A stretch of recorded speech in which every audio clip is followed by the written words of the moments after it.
Praise the lord. ఆత్మనాథుడైన యేసయ్యకు స్తోత్రములు. మీకు నా ప్రేమ వందనములు. ఈ దినపు యేసయ్య జీవపు మాట.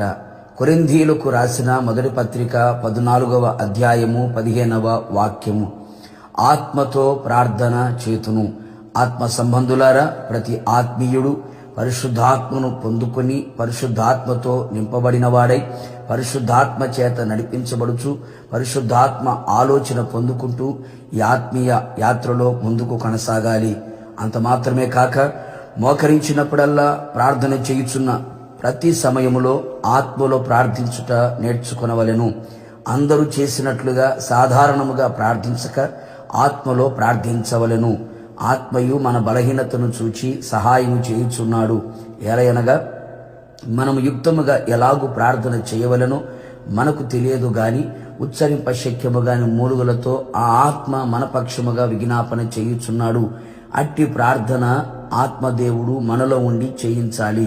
అంత మాత్రమే కాక ఆత్మ వలన ప్రతి సమయమునందును ప్రతి విధమైన ప్రార్థనను విజ్ఞాపన చేయుచు ఆ విషయమే సమస్త పరిశుద్ధుల నిమిత్తము పూర్ణమైన పట్టుదలతో విజ్ఞాపన చేయుచు మెలకువగా ఉండెదము.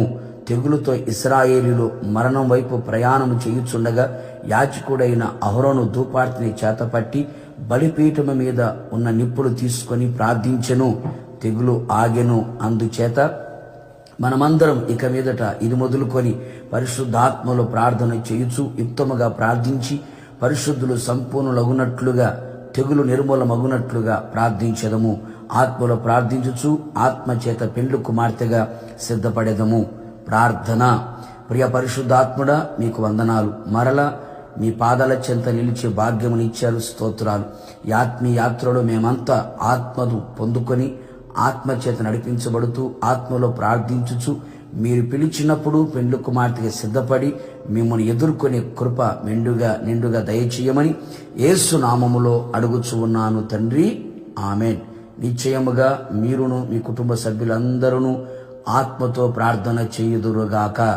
God bless you.